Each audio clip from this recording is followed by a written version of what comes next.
বন্ধুসকল, পোনপ্ৰথম আপোনালোক আটাইকে মোৰ চেনেল শ্ৰী বৰ্ষামাত স্বাগতম জনাইছোঁ। আজিৰ এই ভিডিঅ'টোত মই আপোনালোকৰ বাবে লৈ আহিছোঁ ৰাসলীলাৰ প্ৰকৃত অৰ্থ, লগতে ভগৱান শ্ৰীকৃষ্ণ আৰু গোপীসকলৰ মাজত কেনেকুৱা সম্বন্ধ আছিল তাৰ বিষয়ে ইয়াত আলোচনা কৰিম। বন্ধুসকল, আমি কোনো ধৰণৰ শাস্ত্ৰ নপঢ়োঁ, সেয়া ভাগৱত গীতাই হওক, শ্ৰীমদ ভাগৱতমেই হওক, নাইবা মহাভাৰতেই নহওক কিয়, যাৰ বাবে আমাৰ ওচৰত প্ৰকৃত জ্ঞানৰ অভাৱ। সেইবাবে টিভি, চিৰিয়েল, মুভি নাইবা মানুহে যি কয় তাকেই সত্য বুলি ভাবি আমি ভগৱান শ্ৰীকৃষ্ণৰ প্ৰতি এটা ভুল ধাৰণা মনত লৈ থাকোঁ। কিন্তু বাস্তৱত আমাৰ কৃষ্ণ কেনেকুৱা জানিব নিবিচাৰোঁ। গতিকে এতিয়া আৰু পলম নকৰি ভিডিঅ'টো আৰম্ভ কৰোঁ। বন্ধুসকল, ৰাসলীলা শব্দটোৰ আচল অৰ্থ হৈছে শ্ৰীকৃষ্ণ আৰু গোপিনীৰ মাজত হোৱা এক বিশেষ নৃত্যৰূপ লীলা। এইটো ভাৰতীয় ধৰ্মীয় তথা মাৰ্জিত নৃত্যৰ এক পৰম্পৰা, য'ত ভগৱান শ্ৰীকৃষ্ণই গোপীসকলৰ সৈতে এক বিশেষ ৰূপত নৃত্য আৰু আনন্দ প্ৰকাশ কৰে। ৰাসলীলা শ্ৰীকৃষ্ণৰ প্ৰেম ৰূপত দেখুওৱা হয়, য'ত তেওঁ প্ৰেম আৰু ভক্তিৰ পূৰ্ণ ৰূপ প্ৰকাশ কৰে। কিন্তু ইয়াকে মানুহে বেয়া ভাবি লয়। কিন্তু আপোনালোকৰ জনাৰ উদ্দেশ্যে কওঁ যে ৰাসলীলাৰ সময়ত শ্ৰীকৃষ্ণৰ বয়স মাত্ৰ 8 বছৰ আছিল আৰু গোপীসকলৰ ভিতৰত কোনোবা বিবাহিত, কোনোবা অবিবাহিত আৰু কোনোবা শিশুৰ মাকো আছিল।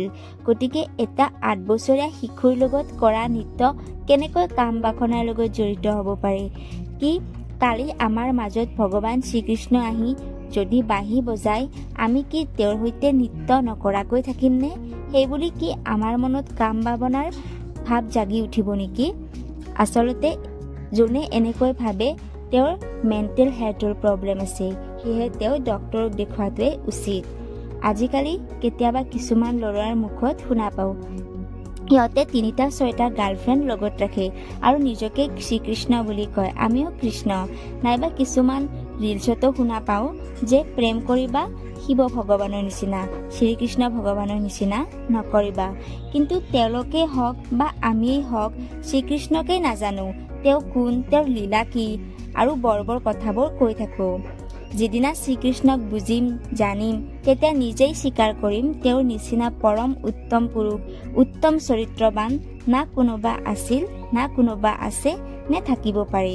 গতিকে বন্ধুসকল, শাস্ত্ৰত শ্ৰীকৃষ্ণৰ বিষয়ে কি আছে জানো আহকচোন। মহাভাৰতৰ সভা পৰ্বত যুধিষ্ঠিৰৰ ৰাজসুই যজ্ঞৰ বৰ্ণনা দিয়া আছে। যুধিষ্ঠিৰৰ ৰাজসুই যজ্ঞৰ ভাৰতৰ অধিকাংশ ৰজা, মহাৰজা, পণ্ডিত আৰু বহুত বিদ্বান উপস্থিত আছিল। তাত সকলোৰে মাজত অগ্ৰপূজা কৰা কাৰ হ'ব এই প্ৰশ্নটো উঠিছিল, অৰ্থাৎ আমি যাক চিফ গেষ্ট বুলিও বুজি ল'ব পাৰোঁ। তেতিয়া তাৰ মাজৰ পৰা অখণ্ড ব্ৰহ্মচাৰী ভীষ্মই শ্ৰীকৃষ্ণৰ গুণগান কৰি শ্ৰীকৃষ্ণকে এই পদটোৰ বাবে যোগ্যৱান বুলি কৈছিল। আৰু তেতিয়া তাত উপস্থিত থকা সকলো ৰজা, মহাৰজা, পণ্ডিত, বিদ্বানসকলেও একমত দিছিল। কি তেওঁলোকে শ্ৰীকৃষ্ণৰ চৰিত্ৰৰ বিষয়ে নাজানে নেকি, নে আমিয়েই ভুল বুজি আছোঁ?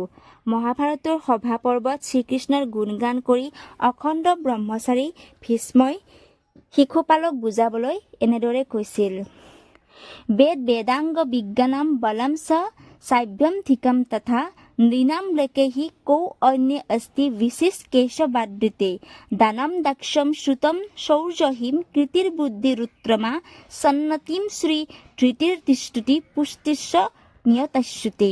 অৰ্থাৎ ভীষ্মৰ নিচিনা ব্ৰহ্মচাৰ্যৰ মতে বেদ, বেদান্ত, বিজ্ঞান, জ্ঞান, বল, শৌৰ্য এই সকলোবোৰতে শ্ৰীকৃষ্ণৰ সমতুল্য কোনোৱে নাছিল। ইয়াৰোপৰি দান, ক্ষমা, কীৰ্তি, বুদ্ধি এই আটাইবোৰতো শ্ৰীকৃষ্ণৰ সমতুল্য কোনোৱে নাই, তেওঁৱেই উচ্চ স্থানত আছে। ভীষ্মৰ নিচিনা ব্ৰহ্মচাৰীজনেও মহাভাৰতত বহুতবাৰ শ্ৰীকৃষ্ণক সকলোতকৈ উত্তম চৰিত্ৰৱান বুলি কৈছে। দ্বিতীয়তে, গোপীসকলৰ বাবে শ্ৰীকৃষ্ণ কোন আছিল?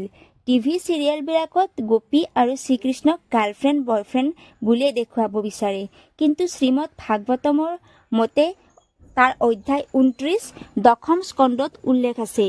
ন খলু গোপিকা নন্দন ভবা নখিল দেহিনা মনন্তৰাত্মধ্যক বিখন সা স্থিত বিশ্বগুপ্তেয় সখ উদ্যমী বাঞ্ছা তেত্যম কুলে। অৰ্থাৎ হে পৰম সখী, তুমি কেৱল যশোদাৰ পুত্ৰই নহয়, তুমিতো সমস্ত শৰীৰধাৰী সকলৰ হৃদয়ত থকা সাক্ষী অন্তৰ্যামী। তুমি ব্ৰহ্মদেৱে বিশ্ব কল্যাণৰ বাবে কৰা প্ৰাৰ্থনাৰ মান ৰাখিবলৈ তুমি যদুবংশত অৱতীৰ্ণ হৈছা। গতিকে গোপীসকলৰ বাবেও শ্ৰীকৃষ্ণ বয়ফ্ৰেণ্ড নাছিল, পৰম ঈশ্বৰ আছিল। কাৰণ এই গোপীসকল আন কোনো নহয়, অনেক জন্মৰ পৰা ভগৱান শ্ৰীকৃষ্ণৰ সান্নিধ্য প্ৰাপ্ত কৰিবলৈ ইচ্ছুক থকা অনেক ঋষিমুনি। সহজ অৰ্থত ক'বলৈ গ'লে ৰাসলীলা ভক্ত আৰু ভগৱানৰ মাজত থকা অতুট পবিত্ৰ ভক্তিময় প্ৰেম। তো বন্ধুসকল, আপোনালোকে ভগৱান শ্ৰীকৃষ্ণৰ ৰাসলীলাৰ বিষয়ে জানি কেনেকুৱা পালে মোক কমেণ্টত জনাব আৰু মোৰ চেনেলটোক ছাবস্ক্ৰাইব কৰিব। ৰাধে ৰাধে।